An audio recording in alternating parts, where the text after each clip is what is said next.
창세기 3장 6절에서 보시면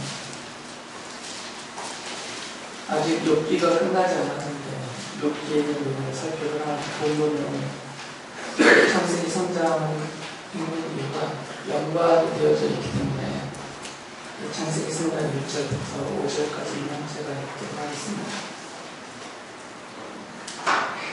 뱀은 주 하나님이 만드신 모든 들짐승 가운데서 가장 간교하였다. 뱀이 여자에게 물었다. 하나님이 정말로 너희에게 동산 안에 있는 모든 나무의 열매를 먹지 말라고 말씀하셨느냐? 여자가 뱀에게 대답하였다. 우리는 동산 안에 있는 나무의 열매를 먹을 수 있다. 그러나 하나님은 동산 한가운데 있는 나무의 열매는 먹지도 말고 만지지도 말라고 하셨다. 어기면 우리가 죽는다고 하셨다.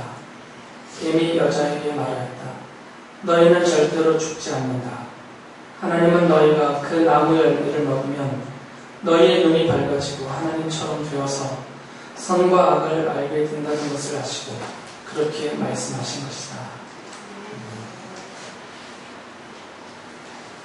지난주에 사탄에 대한 사탄의 존재와 하나님 앞에서 피조물로서 사탄이 어떤 존재인가, 그리고 사탄의 기원, 모든 악을 조장하고 악의 화신이라고 할 수 있는 이 사탄의 기원에 대해서 말씀을 드렸습니다. 그걸 다시 반복하기는 힘이 들고요. 시간이 많이 필요하니까. 보니까 제가 저번 주 설교를 그 50분을 했더라고요. 죄송합니다. 그래도 다 용서해 주시는 줄 알고. 그걸 다시 정리하는 데도 시간이 많이 걸리니까 설교를 못 들으셨거나 아니면 다시 확인하고 싶은 분들은 교회 홈페이지에 동영상 올라가 있으니까 그거 한번 다시 보시기 바라고요. 지난주 말씀드렸듯이 오늘은 사탄의 존재와 기원, 저번주 말씀을 드렸고, 사탄의 활동, 그것 도대체 어떤 역할을 하고 있는가. 그래서 이 사탄의 역할, 활동 이런 것들을 그리스도와 언약적인 관계에서 좀 살펴보려고 합니다. 지난주에도 말씀을 드렸듯이 사탄이라는 존재는 엄연히 피조물입니다. 하나님이 창조하신 피조물이죠. 물론 하나님이 처음부터 이렇게 악의 덩어리가 된 사탄 자체를 창조하신 것은 아니다라고 말씀을 드렸고요. 하나님이 선하게 보시기에 흡족하도록 창조하셨던 그 천사들의 무리 중에서 지난주 기원에서 말씀을 드렸듯이 어떤 정확한 이유는 우리는 알 수는 없어요. 그것은 우리의 경험과 지식에 함께 넘어서 해서 있는 일이기 때문에, 그것은 어떤 영적인 세계에서 또는 천상 세계에서 벌어진 일이기 때문에, 그리고 성경에서 그것에 대해서 정확하게 설명을 안 하기 때문에 추측을 할 뿐이고요. 그나마 성경 안에 몇 군데 이렇게 밝혀져 있는 사탄에 대해서, 사탄의 기원에 대해서 밝혀져 있는 내용들을 종합해 보면 그의 타락의 원인이 하나님의 자리를 넘는 교만함이다라고 추측을 할 수가 있어요. 그래서 그것에 대해서 하나님의 심판이 있었고, 지금 우리가 생각하고 있는 이런 악한 영들을 거느리고 있는 그 우두머리로서 사탄의 존재하고 기원이 그렇게 될 수밖에 없다라는 말씀을 드렸습니다. 그렇다 하더라도, 비록 그 타락한 천사의 무리라고 하더라도 엄연히 하나님이 창조하신 피조물이죠. 하나님이 선하게 아담을 창조하셨지만 그가 타락하여서 죄인이 된 것처럼,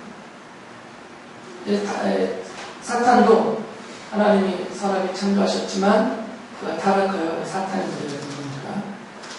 엄연히 하나님의 창조하신 안에 있는 피조물이죠. 그렇기 때문에 이 창조주와 피조물의 이 관계는 절대적인 관계인데 뒤집어질 수가 없고요. 이거는 변질될 수 없습니다.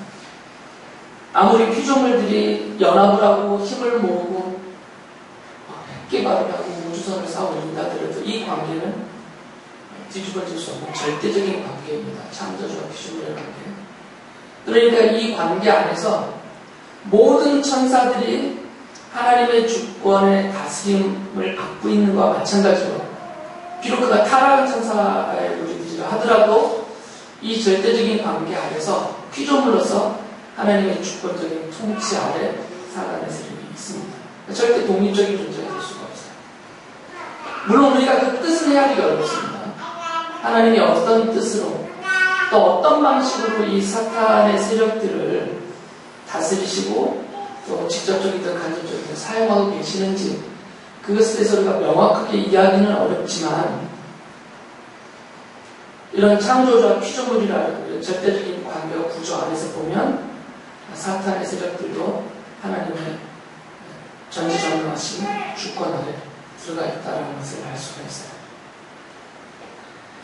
이것을 전제로 해놓고 본다면 사탄의 무리가 아직 멸절되지 않고 현재도 존재하고 현재도 활발하게 활동하고 있는 이유가 있을 것이라는 질문이 들죠. 왜 공의 하나님이 이 악의 덩어리인 사탄과 그 악한 영들을 왜 멸하지 않고 여전히 활개치도록, 물론 하나님의 주권 안에 있지만 활개치도록 허용을 하시고 계십니다. 하나님이 막 시켜서 죄짓게 만들어 어떻게 막 이렇게 직접적으로 손에 들린 도구처럼 막 부리시는 것은 아니라 하더라도 하나님이 사단의 세력을 멸절하지 아니하시고 허용하시는 뜻은 분명히 있다는 거예요.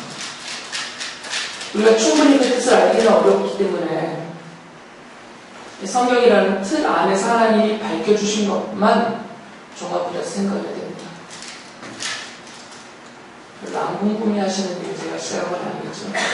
저는 엄청 궁금해했는데 이 사탄의 존재 때문에 왜 그런 게 죄의 기원 문제가 연결되어 있고요.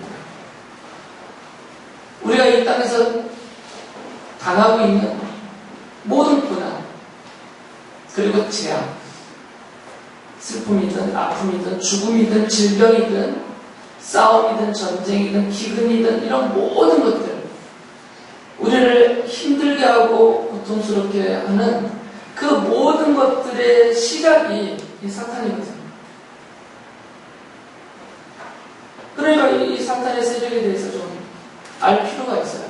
그걸 알아야 우리가 이 재앙과 고난에 대해서 이해도 할 수 있고 받아들일 수도 있고 대처도 할 수 있기 때문에 성도로서 어떻게 살아야 될지. 그래서 그런 면에서 성경을 살펴보면 아까 말씀드렸듯이 사탄은 독립적인 존재가 아니기 때문에 연관되어져 있어요. 하나님의 주권 안에서 하나님이 창조를 포함한 모든 것을 계획하시던 그 작정 안에 이 사탄의 존재와 활동도 들어가 있거든요. 그러니까 연관되어 있습니다. 완전히 독립되어 있지 않습니다. 근데 어디와 무엇과 연관이 되어 있냐면 1차적으로는 우리 사람과 연관이 되어 있어요. 사탄이 존재하는 이유는 사람 때문에. 사람이 없다면 사탄은 존재 이유가 없습니다. 효용 가치가 없어요. 하나님이 간접적으로 사탄의 활동을 허용하시면서 내버려 두실 아무런 이유가 없습니다. 사탄이라는 존재 자체는. 이제 여름이 돼서 모기 외철이 왔는데 모기가 루아의 피를 쪽쪽 빨아먹고 있는데 해성자매가 그걸 보면서 잘하고 있어요. 당장에 멸절시켜야 되겠죠. 우리 눈에는 이렇게 보이니까. 그러니까 이 사탄의 존재에 효용 가치가 없으면 멸절되겠죠. 필요 없으니까 하나님 주권 안에서. 근데 아직 이것이 허용되고 있다고 본다면 그 이유를 찾아야 될 것 아니겠어요? 그 이유는 우리 때문입니다. 사람 때문에. 왜 그러냐면 이건 근본적으로 범죄하고 타락하여 사탄의 악한 무리들이 되기 전에 하나님이 지었던 천사들의 존재, 그 천사들의 창조 이유와 목적과 그들의 존재의 의미, 가치가 성경에서 뭐라고 말해주고 있냐면 히브리서 1장 14절에 보면 이렇게 말을 해요. 천사들은 모두 구원의 상속자가 될 사람들을 섬기도록 보내심을 받은 영이 아니니까 라고 말을 해요. 천사라는 존재가 하나님의 하늘, 하나님의 보좌 그 곁에 모여있을 때는 어떤 형태로는 모르겠지만 그 자체로의 존재 의미가 있겠지만 이 지상에서, 이 땅에서 그들이 이 땅에 보내심을 받아서 인간 사회 안에 하나님이 그들을 보내시는 이유는 인간을 통찰하가 아니고 인간에게 군림하라가 아니고 인간으로부터 숭배를 받는 그런 대상으로서가 아니라 구원의 상속자들, 바로 하나님의 자녀들입니다. 여러분들 성도들을 섬기라고 하나님께로부터 보내심을 받은 영들이라는 거죠. 그러니까 천사라는 존재가 우리가 눈으로 확인하지 못하고 감각기관으로 경험할 수가 없어서 그렇지 지금도 활발하게 하나님의 뜻을 받도록 활동하고 있죠. 그렇다고 해서 이렇게 오해하시면 안 됩니다. 수호 천사. 여러분 한 명당 1,400명씩 붙어있다. 이런 식으로 생각하시면 안 돼요.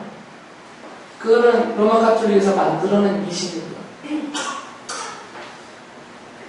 어떤 형태로 우리가 확인하기는 어렵지만 어떤 형태로든 하나님의 보내심을 받아서 천사들이 구원의 상속자인 여러분들을 섬기며 일하고 있어요.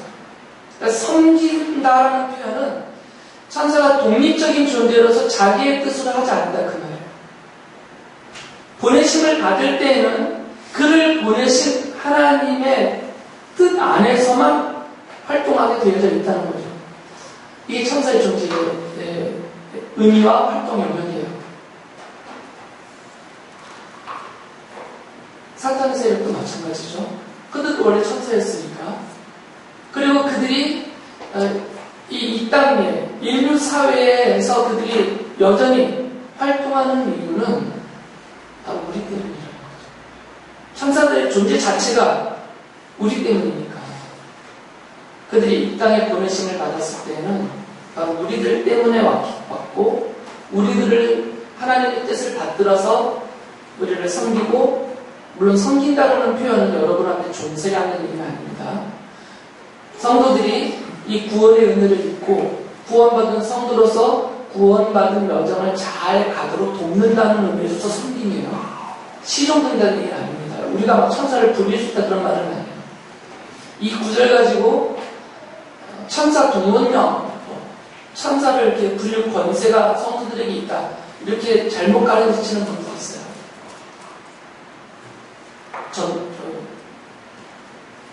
다락방처럼. 그렇지 않습니다. 그런 의미로서의 섬긴다는 표현은 아니에요. 우리의 종이 아니라 하나님의 종이고 우리의 뜻을 따라 움직이는 존재들이 아니라 그를 보내신 하나님의 뜻을 받들어서 하나님의 뜻대로만 우리를 향하여 그 뜻을 섬기는 그런 역할을 하지 우리가 아무리 하나님의 자녀의 성도라고 해도 우리가 천사들을 오라가라 할 수 없고 이래라 저래라 할 수 없어요. 천사는 그런 존재가 아닙니다. 그러니까 천사가 이렇게 우리 인간과 연관되어진 존재라 한다면 사탄도 마찬가지다 그 말이죠. 그 천사 무리 중에 타락한 자들이니까. 그리고 하나님이 그들의 활동을 허용하고 계시는 것을 보면 이 사탄의 세력도 우리 인간들과 연관된 어떤 이유는 우리가 따져봐야겠죠. 어떤 이유 때문에 우리와 연관되어져서 그들의 존재하고 활동하는지. 이걸 한 걸음 더 나간다면 그렇다면 우리 인간이라는 존재는 뭐냐 이것이죠. 인간이라는 존재. 이것은 제가 창세기 설교할 때 길게 몇 번이나 반복해서 드렸던 말씀입니다. 아담에 대해서 얘기할 때 그거 다시 하려면 오늘 밤새야 되니까 그것 나중에 찾아보시면 다 나옵니다. 그래서 인류의 대표 이것은 혈통적인 대표성을 갖고 있을 뿐만 아니라 언약적인 대표입니다. 그래서 언약의 당사자로서 그게 혈통적이고 언약적인 대표로서 이 아담이라는 그 존재의 의미를 우리가 좀 알고 있어야 되겠죠. 아담의 가치.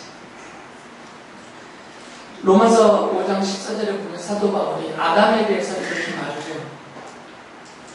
아담은 장차 오실 분의 모형이었습니다. 라고 말해요. 그러니까 아담은 모형이라는 거죠. 누구의 모형이라고요? 장차 오실 분이 누구예요? 예수님이거든요. 예수 그리스도. 지금 로마서 5장은 아담과 그리스도를 계속 이렇게 대조하면서 설명하는 성경이에요. 그래서 이 장차 오실 분은 바울 사도가 그리스도를 아담의 입장에서 보면 장차 오실 분이라는 거죠. 우리 입장에서 보면 재림이시지만 아담의 위치에 서서 보면 예수님이 아직 안 오셨으니까 그리스도가 장차 오실 분이다 이렇게 표현합니다. 그러니까 아담은 모형이에요. 예수 그리스도의 모형이라는 거죠. 모형과 실체는 구분이 되죠. 모형은 실체가 아닙니다. 모형은 보여주고 설명해주는 그런 역할을 하는 것이 모형이에요. 그러니까 아담은 장차 오실 분인 예수 그리스도가 어떤 분이신지, 그리고 그분이 왜 오시는지, 그분이 오셔서 하실 일이 무엇인지라는 이런 것들에 대해서, 그러니까 그리스도의 인격과 그분의 사역에 대해서 설명해주는 역할을 한다는 거죠. 아담은 그렇게 창조가 된 것이 처음부터. 아담은 처음부터 독립적인 존재로 창조가 된 게 아니라 그리스도와 연관되어진 존재로서 창조가 되었단 말이죠. 그래서 모형이라고 부르는 것입니다. 성경을 전체로 봐도 아담은 그런 역할을 해왔어요. 그러니까 아담은 그리스도와 언약적으로 연관이 되셨습니다. 그렇다면 이게 상당 부분이라고 해야 되나? 인간을 중간에 놓고 보면 인간은 그리스도와 연관되어 있어요. 언약적으로. 그런데 인간을 중간에 놓고 보면 천사들은, 사탄을 포함한 천사들은 이 인간과 연관되어 있단 말이죠. 그래서 성경을 전체적으로 보면 천사들은, 그리고 그 중에 특히 사탄의 무리들은 인간을 중심으로 매개체로 해서 이것을 딛고, 인간이 실체가 아니니까 모형과 연관되어 있다는 얘기는 그림자하고 무슨 악수하고 그림자하고 뭐라 했어요? 이 모형이 말해주고 있는, 계시하고 있는 그리스도와 연관되어 있다는 거죠. 이 사탄이라는 존재는 처음 인류 역사에 등장하는 순간부터 인류의 대표성을 띠는 아담이라는 존재를 매개체로 해서 아담이 모형으로서 계시하고 언약적으로 연관되어 있는 그리스도와 붙어 있다는 거죠. 사탄의 존재는 사실은 1차적으로는 우리 때문에 존재하고 있지만, 그런 활동하고 있지만, 인간은 모형이고 그 매개체니까 인간을 믿고 인간이 연결되어 있는 그리스도 때문에 존재한다. 처음 에덴 동산에 사탄이 등장을 하죠. 뱀을 사용합니다. 사탄이. 바닥 기어다니는 뱀이 사탄이 아니라 사탄이 뱀을 사용한 거죠. 성경을 보면 사탄은 여러 형태로 나타납니다. 천사를 가장해서도 나타나요. 물질로도 나타나고요. 얼마든지 우리의 삶에 자기의 뜻을 이루고자 한다면 가장 효과적인, 가장 효율적인 것을 사용하니까 그것이 사물이 됐든 사람이 됐든 놀이가 됐든 음식이 됐든 어떤 문화가 됐든 뭐든 간에 그것을 다 동원해서 우리에게 다가오기 때문에 에덴 동산에서 아담에게 다가온, 하와 아담에게 다가온 그 뱀은 뱀 자체가 사탄이 아니라 사탄의 역할을 하고 사탄이 사용한 거죠. 거기 이 에덴 동산에 등장하는 이 사탄은 무슨 일을 했어요? 아담과 하와를 향해서 결론을 보면 뭐 하게 만들었어요? 죄를 짓게 만들었죠. 죄를 짓게. 그리고 에덴 동산에서 벌어진 일들을 보면 그 죄의 성격은 우리가 흔히 죄가 아니다라고 말하고 있는 이런 도덕적인 더러움, 악하고 탁함 이런 면이 아니라 그거보다 좀 높은 차원에서 이런 모든 것들을 근본적으로 품고 있는 교만한 거죠. 그러니까 아담의 범죄는 교만함의 표출이었어요. 이 스스로 교만하여 타락했던 사탄이 자기가 타락하여 사탄이 될 수밖에 없었던 그 요인이었던 이 교만함이라는 죄의 뿌리를 아담 안에 그대로 제시하고 있는 거죠. 그래서 그가 한 말이 너희가 이 선악을 알게 하는 나무 열매를 따먹는 날에는 너희들이 눈이 밝아져서 하나님처럼 될 것을 하나님이 아셨기 때문에 못 먹게 한 거다 이렇게 말했어요. 이 부분에 대해서는 설명이 쉽지가 않습니다. 이게 무슨 의미인지, 눈이 밝아진다는 게 무슨 말인지, 하나님처럼 된다는 게 과연 어느 정도의 상태를 말하는 건지, 또 아담은 도대체 어느 정도를 꿈을 꿨는지, 이 사탄의 유혹을 들으면서 정말 내가 전지전능한 창조주의 그런 권위까지 내가 오를 수 있다라는 그런 생각을 했는지 이런 건 정확히 알 수가 없어요. 성경이 표현한 것만 그냥 보는 뿐이죠, 우리는. 그러나 어떠든 간에 하나님처럼 된다라는 표현 안에서는 창조주와 피조물 이런 절대적인 관계를 깨트리겠단 말이죠. 독립적인 존재가 된다는 것이에요. 아담과 하와 스스로 창조주 아래에 있는 피조물로서 이렇게 주권 아래 지배적인 이런 관계에서 벗어나서 스스로 독립적인 존재가 되겠다는 의지가 드러난 것이죠. 그래서 하나님의 말씀을 거역해버렸어요. 이 선악을 알게 하는 나무 열매를 따먹지 마라. 이것을 만지지도 마라. 이것을 먹으면 너희들이 정녕 죽는다라는 하나님의 금지 명령이 있는데 이 금지 명령을 아담이 거역한 거죠. 독립적인 존재가 된 거죠. 피조물로서 아담은 하나님의 이런 말씀, 명령과 말씀 안에 절대적으로 순종을 해야 됩니다. 그것이 그의 위치예요. 피조물로서의 위치인데 그 하나님의 명령을 그가 거역을 하는 순간 독립적인 존재가 되고자 하는 그 교만함이 표출된 것이죠. 그 이유로는 걷잡을 수 없이 되버린 것이죠.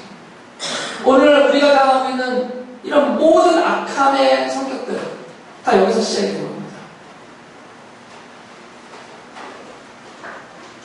선악의 구분이 필요 없는 어떤 재앙들, 내게 닥치는 재앙들, 질병이든지 요즘 겪고 있는 가뭄이라든지 자연재해라든지 이런 것들까지도 결국은 인간의 죄가 만들어낸 파생된 결과들이잖아요.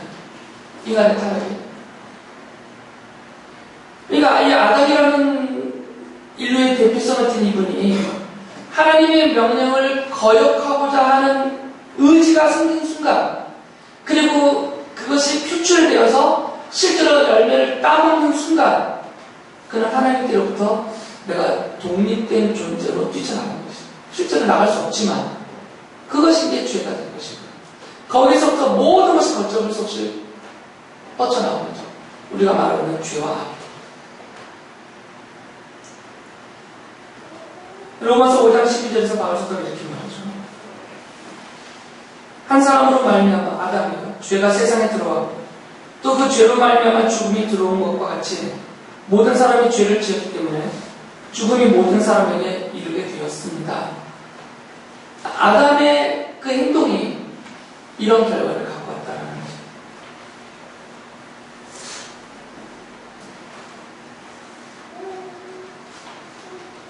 그럼 이 부분에서 더 다시 한번 짚어봐야 되는 게, 아담의 이런 행동이 하나님의 작정 안에 없었다라고 말하면 큰일 난다는 거예요. 하나님이 아담을 죄짓고 싶지 않았는데 하나님의 말씀을 끝까지 순종하고 싶었는데 하나님이 억지로 아담의 생각을 바꾸고 마음을 바꾸고 손을 뻗치게 해서 그것을 따먹게 만드는, 이렇게 하나님의 직접적인 그런 사용하심은 없었지만 아담이 그 하나님의 말씀을 거역하게 되는 이런 상황이 조장되는 이런 걸 허용하셨다는 거예요. 하나님이 이건 허용하심 안에서 벌어진 거죠. 하나님이 그렇게 만드셨다, 직접적으로 만드셨다라는 것이 아니라 하나님의 허용하심 안에서 벌어진 일이에요. 이것은. 근데 무엇을 허용하셨냐면 사탄의 유혹을 허용하셨단 말이에요. 아담에게 다. 아담을 유혹하도록. 그리고 사탄은 자기가 이미 경험된 내용이기 때문에 어떻게 하면 이 아담이 그 유혹에 빠져서 하나님을 거역하게 될지를 가장 잘 알기 때문에 그를 교만하게 만든 것이죠. 하나님이 이것을 허용하신 것이에요. 이 하나님의 허용하심 안에서 아담은 범죄를 한 것인데, 이런 하나님의 허용하심 안에서 아담의 이 범죄가 하나님의 계획 안에서는 없었겠냐는 거죠. 계속해서 설명해 드렸듯이 이건 당연히 있었어요. 하나님의 작정 안에서. 왜 그러냐면 아담은 모형이니까. 실체가 없는 모형이 없겠어요. 아담이라는 모형이 존재했다는 얘기는 그림자로 치시면 돼요. 이 아담이라는 그림자로서 이 모형이 존재했다는 얘기는 이 모형으로서 아담보다 더 먼저 실체가 존재한다는 얘기죠. 그리고 실체는 예수 그리스도라고 바울사도가 로마서에 설명합니다. 그러니까 이 땅에 그리스도로 오신 예수 그리스도가 이 땅에 아담이 창조되기 전에 먼저 선재했다는 얘기죠. 하나님의 작정 안에서. 그렇게 놓고 보면 아담의 범죄보다 그리스도가 십자가에 못 박히심이 더 먼저 작정의 순서로 치면 먼저 있을 수밖에 없는 거죠. 아담은 모형이니까. 아담이 모형으로서 그가 모형으로서 한 그 일들은 실제이신 그리스도가 누구시고 실제이신 그리스도가 이 땅에서 하실 일들이 먼저 하나님의 작정 안에 있었기 때문에 그것을 이제 설명하고 보여주기 위해서 모형을 만드신 거죠. 모델하우스에 가면, 아파트 모델하우스를 가면 뭐 잔뜩 잘 있어요. 최고. 실제로 나중에 가면 그렇게 안 되겠지만. 근데 이게 모델하우스를 진 것이 아니라 이미 모든 설계 도면이 장차 이 땅에다 지을 아파트는 이런 식으로 지을 것이라는 계획표가 이미 다 완성된 다음에 건축 허가까지 도면이 다 심리 끝나서 다 된 다음에 그렇게 짓겠다라고 모델하우스를 만들어 놓은 거라고요. 그러니까 모델하우스에서 보면 이제 지어질 집, 그리고 내가 들어가서 살게 될 집이 어떻다라는 것을 보고 알게 해주는 역할을 해요. 그게 모형이잖아요. 그러니까 아담이 모형으로서 창조가 되었고 아담이 모형으로서 범죄를 했다면 그 실제이신 그리스도가 어떤 분이시고 그분이 오셔서 우리 이미 알고 있는 십자가의 구원의 사역이 어떻게 펼쳐질 것인지를 미리 보여주는 역할을 계시고서 합니다. 근데 이 일을 옆에서 조장하고 이것을 이끌어가는 존재가 바로 사탄이라는 거죠. 그러니까 이렇게 봐야만 사탄이라는 존재가 아직 이 땅에 남아있는 이유가 밝혀져요. 그래야만. 벌써 없어졌어야 되는데 자녀들을 사랑하시는 아버지이신 하나님이 이 사탄의 세력으로 인하여 우리가 이렇게 세상이 어지러워지고 악해지고 망가지고 있고 이렇게 고통 중에 있는 것을 아시면서도 이 사탄과 그의 세력들을 멸하지 않고 내버려 두시고 그들로 인하여 우리가 이렇게 공경 가운데 빠지게 허용하시는 이유를 찾을 수가 있다는 거죠. 안 그러면 답을 얻을 수가 없어요. 왜 하나님이 사탄을 허용하십니까? 그렇지 않다. 바로 이것이 인간들을 향한 사탄의 역할이었어요. 장처음에 그리스도의 모형으로서 아담이 범죄에 빠지게 만드는 역할. 이것이 인간과 연관되어진 사탄의 역할인 것입니다. 그리고 이것이 이제 좀 원형적으로 발전되어 가면서 아담이 오실 그리스도를 계시하고 있는 모형이니까 점점점 그리스도가 명확해지고 그리고 장차 오실 그리스도가 어떤 일을 하실지를 분명히 밝혀주고 그 일이 이루어지도록 하는 역할 또한 사탄이 한다는 거예요. 그래서 이 범죄 이후에 하나님이 아담에게 벌을 주시고 여자에게 벌을 주시고 뱀은 사탄이죠. 사탄에게 벌을 주시잖아요. 그럴 때 사탄에게 사용을 당했던 그 뱀은 뱀 자체로 벌을 받아서 배로 기어다닌다. 풀을 먹고 쓴다. 이렇게 벌을 하시고 사탄에 대해서는 뭐라고 벌을 하시냐면 여자에 대해서와 관계해서 창세기 3장 15절에 이렇게 말씀하시죠. 이제 아마 외우실 거예요. 제가 하도 많이 읽어드렸어요. 사탄에게 하신 말씀이에요. 내가 너로 여자와 원수가 되게 하고 너의 자손을 여자의 자손과 원수가 되게 하겠다. 여자의 자손은 너의 머리를 상하게 하고 너는 여자의 자손의 발꿈치를 상하게 할 것이다 라고 말씀하세요. 이것은 장차 하나님이 하시겠다는 말이죠. 내가 라고 하셨습니까? 내가 그렇게 하겠다라는 말씀이에요. 네가 그렇게 한다라는 게 아니라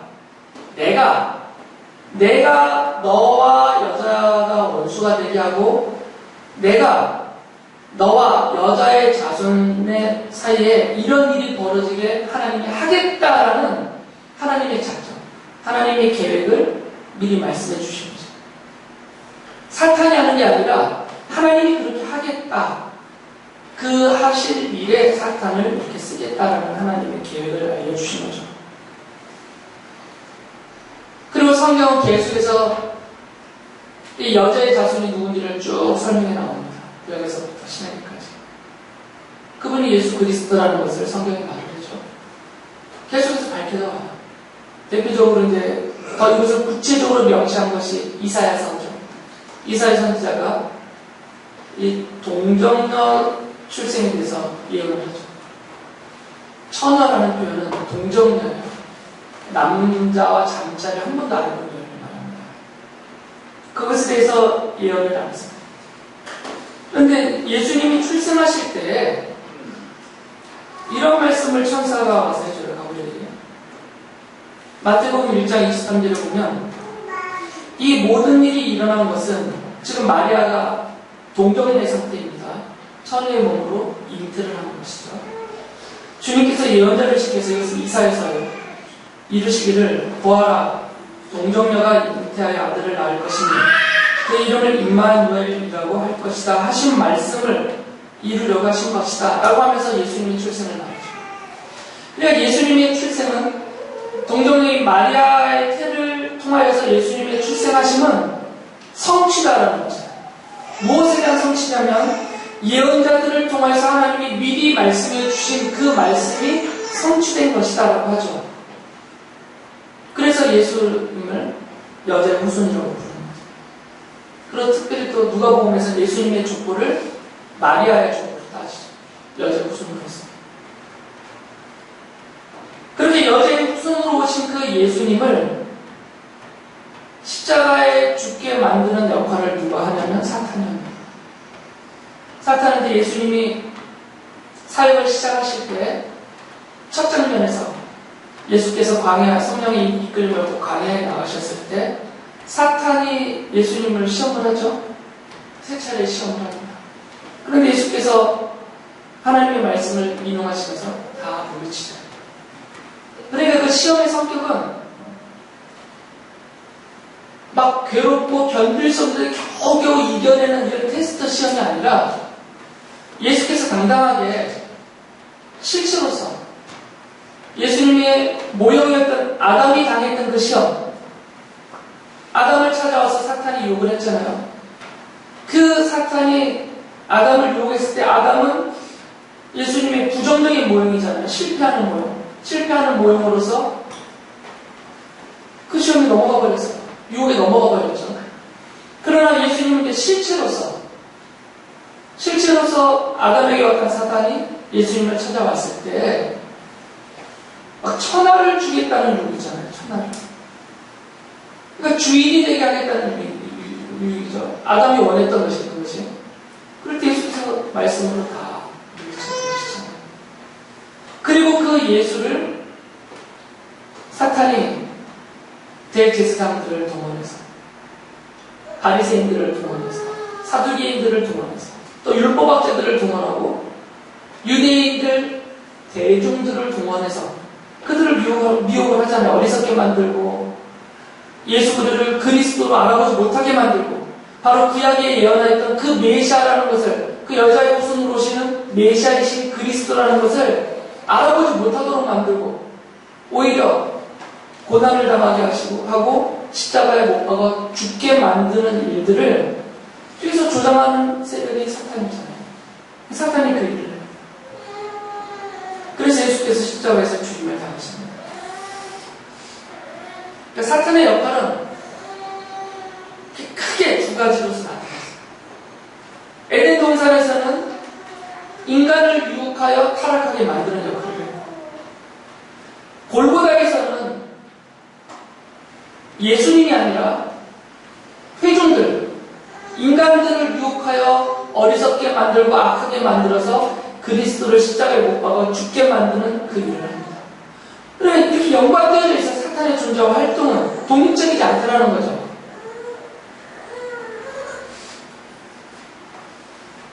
그리고 요한계시록에 보면 사탄의 역할은 끝납니다. 그 한계가 정해져 있어요. 무한대로 독립적으로 사는 게 아닙니다. 요한계시록 20장 10절 보면 이건 마지막 때에 벌어질 일이에요. 예수께서 재림하시고 다시 오시고 벌어질 마지막 때의 일을 말할 때 그들을 미혹하던 악마가 그 사탄입니다. 불과 유황의 바다로 던져졌는데 그곳은 그 짐승과 거짓 예언자들이 있는 곳입니다. 거기에서 그들은 영원히 밤낮으로 고통을 당할 것입니다. 그러니까 이 사탄도 미혹하는 자잖아요. 이 사탄도 정해진 때가 있는 거예요. 딱 한계가 있단 말이에요. 그때까지만 사탄의 존재와 활동이 허용되어 있는 것이에요. 그때는 그리스도의 재림 때입니다. 주님이 재림하시는 날 사탄이라는 존재 자체는 더 이상 우리와 연관되지 않고 영원한 지옥 안에서 어떤 형태인지 우리가 알기는 어렵지만 하나님의 영원한 심판 안에서 멸절되는 것입니다. 그러니까 그 전까지는, 그 때가 되기 전까지는 허용되어져 있어요.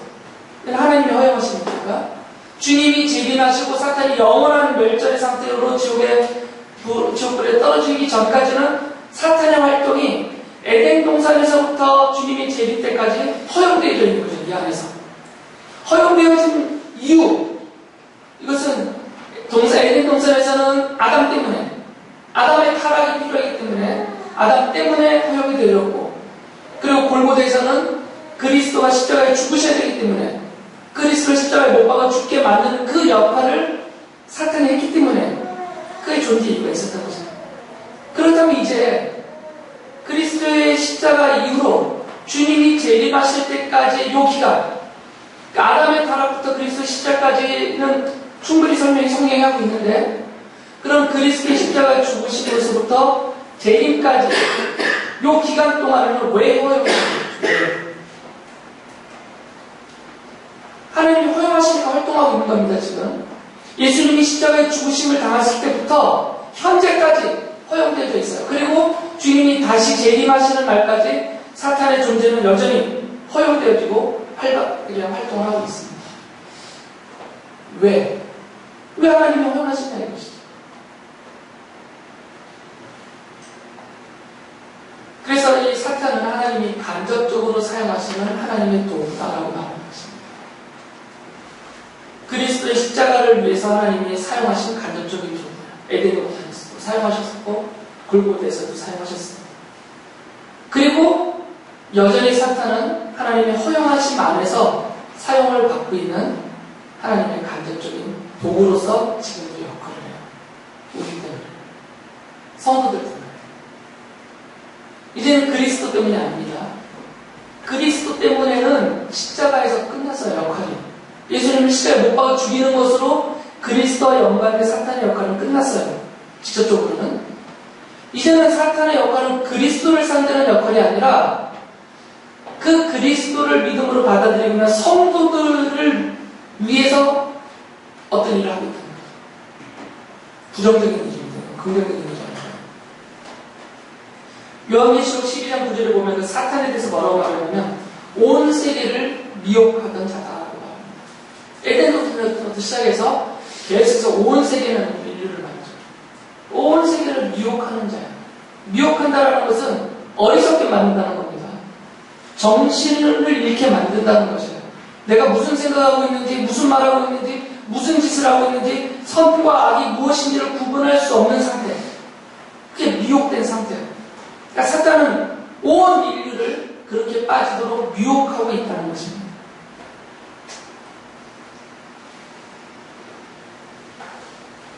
이 미혹의 대상은 온 인류입니다. 누구도 제외가 없습니다. 이 사탄의 이 미혹의 공격 대상에서 제외되는 인간은 없죠. 아담부터 시작해서 마지막 순간까지 존재하는 모든 인류가 다 대상입니다. 심지어는 사도들도 그 대상이었습니다. 예를 들면 베드로 같은 경우는 예수께서 제자들을 모아놓으시고 내가 이제 예루살렘으로 올라갈 것이다. 예루살렘으로 올라가면 그들에 의해서 대제사장을 비롯해서 그들에 의해서 내가 고난을 당할 것이고 내가 죽음을 당할 것이다. 그러나 내가 3일 후에 부활한다. 미리 제자들이 알려주셨어요. 그럼 내가 이제 예루살렘으로 가겠다. 그때 베드로는 예수님을 막아서고 말렸습니다. 그때 그 마태복음 16장에 보면 22절에서 베드로가 이렇게 말해요. 주님 안 됩니다. 절대로 이런 일은 예수님이 내가 하겠다는 일이에요. 지금 내가 죽겠다는 거죠. 이런 일이 일어나서는 안 됩니다고 막았어요. 그때 베드로를 향해서 23절에서 예수께서 이렇게 말씀해요. 사탄아 나의 뒤로 물러가라. 너는 나에게 걸림돌이다. 너는 하나님의 일을 생각하지 않고 사람의 일만 생각하는구나 라고 말해요. 그러니까 베드로도 그렇게 예수님을 사랑하고 존경하고 예수님이 아끼셨던 사도인 베드로도 사탄의 이 미혹의 대상이었고 거기에 넘어갔던 사람이죠. 그래서 이게 미혹되니까 예수께서 하시는 그 하나님의 일을 생각도 못하고 사람의 일만 생각해서 인간적인 존경과 사랑함으로 예수님이 죽으신다니까 막아선 거죠. 왜 사지로 올라가시냐고 했어요. 그래 누구도 예외가 없습니다. 성도들도 예외가 없어요. 이 자리에 있는 여러분들도 이 사탄의 공격의 대상이에요. 사탄의 공격은 미혹입니다. 여러분을 바보로 만드는 것이기 바랍니다. 정신을 잃게 만드는 것이에요. 우리는 멀쩡하게 정신 차리고 사는 것 같지만 사실은 정신을 잃게 만드는 것이에요. 정신을 잃게 만드니까 그게 죄인 줄 알면서 죄를 짓고 그것이 나쁜 것인데도 나쁜 짓을 해요. 정신이 없으니까. 독인 줄 알면서 먹게 만들잖아요. 정신이 없으면. 사탄이 그 일을 하고 우리에게 지금 그런 공격을 하고 있습니다. 그래서 다양한 방면에서 우리를 유혹합니다. 우리를 유혹하여서 미혹하는 것이죠. 마가복음 4장 15절에 보면 예수님의 그 씨 뿌리는 자의 비유 있잖아요. 그 씨를 뿌릴 때 길가에 씨가 뿌려졌어요. 거기서 말하시는 하나님의 말씀입니다. 그때 그것을 설명하실 때 마가복음 4장 15절에서 이렇게 말씀하셨어요. 주님. 길가에 뿌려지는 것들이란 이런 사람들이다. 그들에게 말씀이 뿌려질 때 그들이 말씀을 듣기는 하지만 곧바로 사탄이 와서 그들에게 뿌려진 그 말씀을 빼앗아간다. 그러니까 하나님의 말씀을 들어도 깨닫지 못하게 만드는 일을 한다는 거죠. 여러분 이렇게 예배 참석해서 제 설교를 이렇게 길게 듣고 있음에도 불구하고 못 알아듣게 만드는 거죠. 생각을 어떻게 합니까? 방법은 여러 가지 있습니다. 육체를 피곤하게 해서 못 알아듣게 해요. 근심을 많이 근심 걱정거리가 생기게 해서 못 알아듣고 그 생각하느라고 말씀 못해요. 또는 이성에 대한 유혹에 끌려서 말씀 못듣게 해요. 학생들 같은 자꾸 여자친구가 싶다고 그러면 제가 우스갯소리 다 묻잖아요. 두 번째는 사도행전 5장에 보면 초대교회가 이렇게 공동체 생활을 좀 비슷하게 하면서 좀 더 여유가 있는 분들이 가난하고 굶주린 사람들을 위해서 자기의 재산을 팔아서 교회 안에 내놓고 부대비로 쓰는 그런 일들이 많이 있었어요. 그때 아나니아와 삽비라라는 부부가 자기들도 그것을 팔아서 부대 쓰려고 했습니다. 그래서 땅을 팔았어요.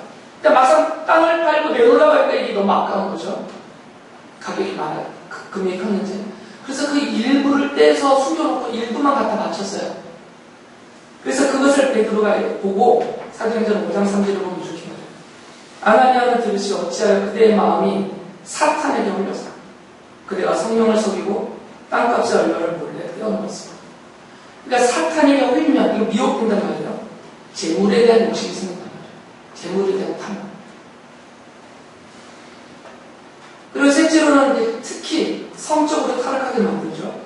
그래서 바울이 고린도 교회에 써보낸 고린도전서에 보면 부부가 떨어져 있지 말라고. 지금 제가 위험한 상황. 고린도전서 7장 5절에 보면 서로 물리치지 마십시오. 그러니까 부부간에 서로 이렇게 물리치지 말라는 거예요. 이것은 이제 성적인 관계를 말하는 겁니다. 여러분이 기도에 전념하기 위하여 얼마 동안 떨어져 있기로 합의한 경우에는 예외입니다. 그러나 그 뒤에 다시 합하십시오. 여러분이 절제하는 힘이 없는 틈을 타서 사탄이 여러분을 유혹할까 염두에 때문입니다. 근데 묻은 땅이 위기 상황이 그런 거였어요. 아내와 떨어져 있는 남편들이 너무 많기 때문에 무시하는 게 아니고요. 위험성이 있다는 거죠. 잘 지키고들 계시지만 이런 성적인 타락으로 유혹을 해요. 그리고 사실 쉽게 넘어가기 쉬운데 우리 남자들이 하는 게 그런 부분이 있어요. 그리고 네 번째로 보면 이제 질병에 매여 있게 돼요. 질병에.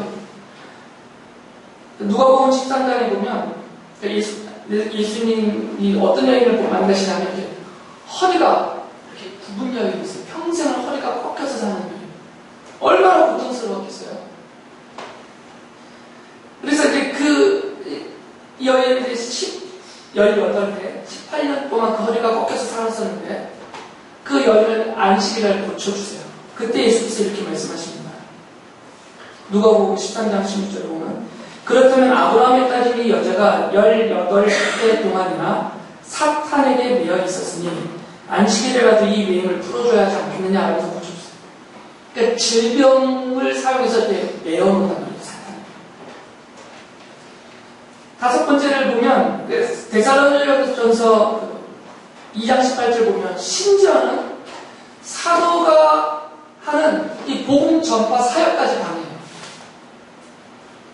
이렇게 바울이 말하거든요. 데살로니가 교회를 향해서 그러므로 우리는 여러분에게로 가고자 했으나 하였고 특히 나 바울은 한두 번 가고자 하였습니다. 그러나 사탄이 우리를 방해했습니다. 심지어 사탄은 사도들의 복음 전파 사역까지도 방해하는 일을 한단 말이죠. 그리고 요한계시록 2장 9절에 보면 교회를 향해서 이렇게 말씀하세요. 나는 내가 당한 환난과 궁핍을 알고 있다. 그런데 사실 너는 부여하다. 또 자칭 유대 사람이라는 자들에게서 내가 비방을 당하고 있는 것도 나는 알고 있다. 그러나 사실 그들은 유대 사람이 아니라 사탄의 무리다. 그러니까 사탄의 무리에 의해서 교회와 성도들이 핍박을 당하고 환난과 궁핍에 처하고 비방을 당하고 있다는 거죠. 사탄이 그렇게 공격을 하고 있다는 얘기예요. 그리고 고린도후서 11장 14절 보면 이렇게 말씀하십니다. 그러나 놀랄 것은 없습니다. 사탄도 빛의 천사로 가정합니다. 빛의 천사로 가정하여서 받아들이게 한다는 거죠. 그렇게 받아들이면 미혹되어서 끌려가는 거죠. 그래서 그것이 죄인지 악한 것들이 분별을 못하고 사탄을 따라서 내가 의인이다. 내가 의롭게 올바른 길을 가고 있다고 끌려가는 데 만든다는 얘기입니다. 이처럼 사탄은 두 가지 측면에서 성도들을 공격을 합니다. 하나는 미혹하여 어리석게 만드는 것이고 정신 못 차리게. 또 하나는 핍박을 해서 두려움과 공포 가운데서 좌절하고 포기하게 만드는 이 두 가지 수단이 있습니다. 공격 수단을. 하나는 미혹해요. 어리석게 만들어서 죄를 짓게 만들어요. 하나는 심하게 공격해서 포기하고 넘어지게 만들어요. 이 두 가지 공격이 지금 성도들이 그리고 교회와 성도들이 우리를 향해서 계속되고 있단 말이죠. 언제까지요? 주님이 재림하실 때까지.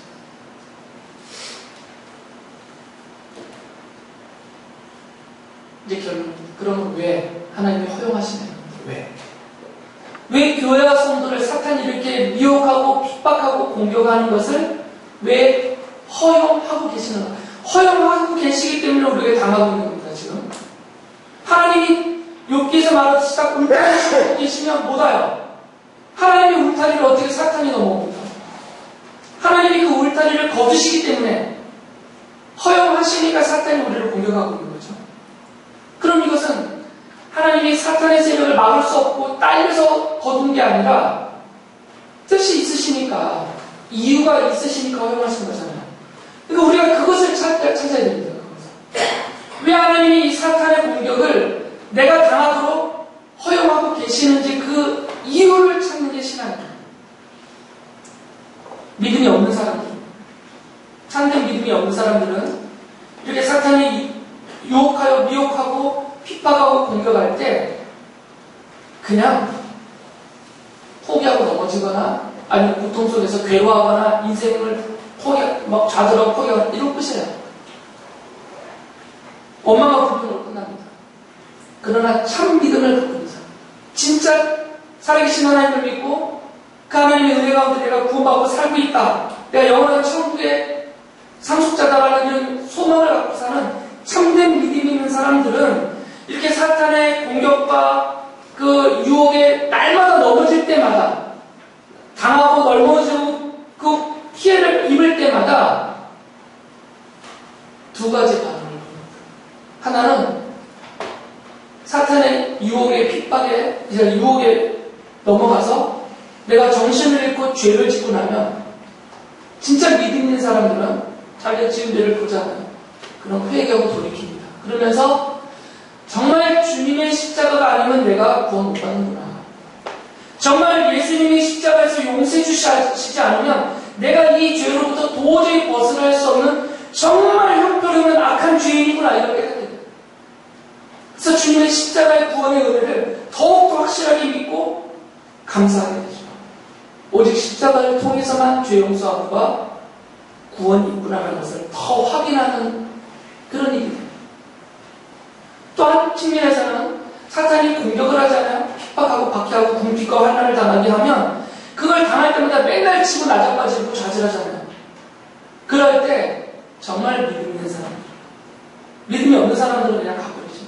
믿음이 진짜 있는 사람들은 그럴 때 어떤 마음이 드냐면, 나는 안 되니까, 나는 도저히 못 이겨내니까 주님이 도와주셔야 합니다. 주님의 도와주심으로만 내가 이길 수가 있구나. 주님이 여지껏 나에게 욥기에서처럼 울타리를 쳐주셨기 때문에 내가 살았구나. 주님의 돌보심과 인도하심 안에 있기 때문에 내가 그나마 이만큼 견뎠구나, 이걸 깨닫게 되고요. 더욱더 주님을 의지하면서 기도하는 것 같아요. 제가 드릴 수 있는 하나님의 뜻은 이거밖에 없습니다. 다른 건 더 모르겠어요. 아무리 생각해도 찾아봐도. 왜 하나님이 허용하고 계시는가?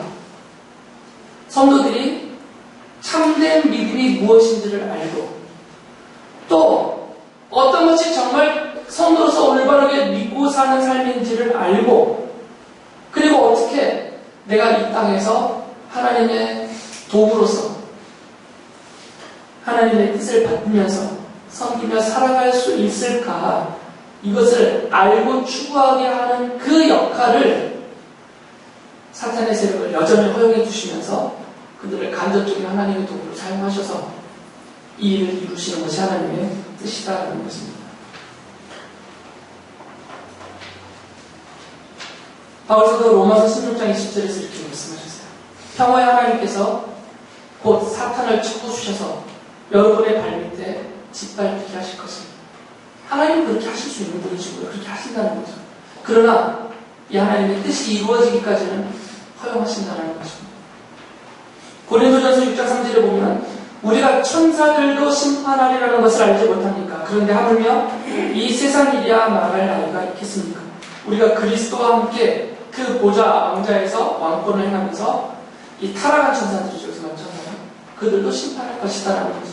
그러나 그때가 되기 전까지는 하나님 이런 뜻으로 허용하신다라는 것입니다. 그래서 성도들은 이런 깨달음과 믿음으로 더욱 그리스도의 십자가를 믿고 의지하면서 이렇게 살아가게 될 것입니다.